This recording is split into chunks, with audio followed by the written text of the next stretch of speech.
जम्मू कश्मीर की, जहां के पुंछ में बेतार नदी की बाढ़ ने कई परिवारों के घर उजाड़ दिए और अब मौसम विभाग की भारी बारिश की चेतावनी ने लोगों के दिलों में खौफ पैदा कर दिया है।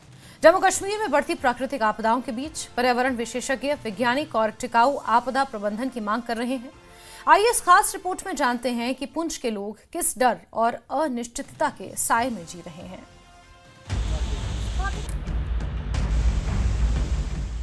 जम्मू कश्मीर के पुंछ के पुरानी पुंछ मोहल्ले में बेतार नदी की हालिया बाढ़ ने कई परिवारों के आशियाने उजाड़ दिए। अब मौसम विभाग की भारी बारिश की चेतावनी ने इन लोगों की चिंता को और बढ़ा दिया है। बाढ़ पीड़ितों को डर है कि अगर फिर से नदी उफान पर आई तो उनके मकानों का बचा खुचा हिस्सा भी बह जाएगा। इस बाढ़ ने कई घरों को आधा अधूरा कर दिया। पीड़ित परिवार अपने छोटे छोटे बच्चों के साथ स्कूलों में शरण लिए हुए हैं। तजमल हुसैन, एक बाढ़ पीड़ित, ने न्यूज़ 18 को बताया कि हमारा आधा मकान बाढ़ में बह गया। अब हम स्कूल में रह रहे हैं। कोई अधिकारी या विधायक हमारी सुध लेने नहीं आया। जी सर, हमारे ये मकान जो है ये डैमेज हो चुका है। आज 4 दिन से हम बोल रहे हैं गवर्नमेंट को, सभी को, एडमिशन साहब को, सबको बोल रहे हैं कि हमारा ये कुछ ना कुछ हल किया जाए। अभी हमारा हल कुछ नहीं हुआ। कल से फिर बारिश है। हमारे बच्चे जो है स्कूल में रहते हैं तो हमारे रहने के लिए जगह नहीं है, खाने पीने के लिए भी हमारा कोई निज़ाम नहीं है। घर से अपने से निकल गए हैं, कोई हमारा रहने का सिस्टम नहीं है, कुछ नहीं है।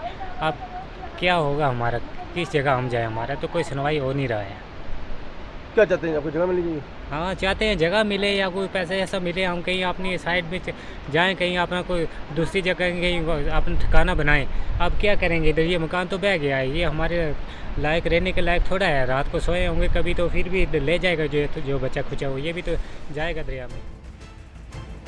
मोहम्मद शकील, एक अन्य पीड़ित, ने कहा कि हमारे मकानों का बचा हुआ हिस्सा भी खतरे में है। बारिश की चेतावनी सुनकर डर लग रहा है। कोई उपाय नहीं किया गया। अब अगर फिर बाढ़ आई तो हमारा क्या होगा? जैसे कि सर आपको पता है कि 3-4 दिन पहले फ्लड आया था और हमारे घर फ्लड में बह गए सर। तो कितने दिनों से हम 3-4 दिनों से यहाँ स्कूल में रह रहे हैं और हमारे घर खाली हैं। तो एडमिनिस्ट्रेशन उस दिन आई थी जिस दिन पानी आया, उसके बाद अभी तक हमारे पास कोई नहीं आया सर। तो एमएलए साहब अभी तक यहाँ पर नहीं पहुँचे हमारे पास। पता नहीं एमएलए साहब हमारे पुंछ के एमएलए हैं या जम्मू में किसी जगह के एमएलए हैं सर। तो उन्होंने अभी तक यहाँ पर आकर पहुँचकर किसी भी गरीब या किसी भी इंसान की सुनवाई नहीं की सर। तो हम एडमिनिस्ट्रेशन से ये अपील करते हैं कि थोड़ा गौर करें या पानी की तरफ। आज भी एडमिनिस्ट्रेशन एक्सीडेंट साहब ने मशीन लगाई थी यहाँ पे जो पानी डाइवर्ट करने के लिए। तो मुझे नहीं लगता कि वो पानी दरिया को संभाल सकता है। जो पानी चल रहा है वो पानी तो इसी में बह जाएगी सर।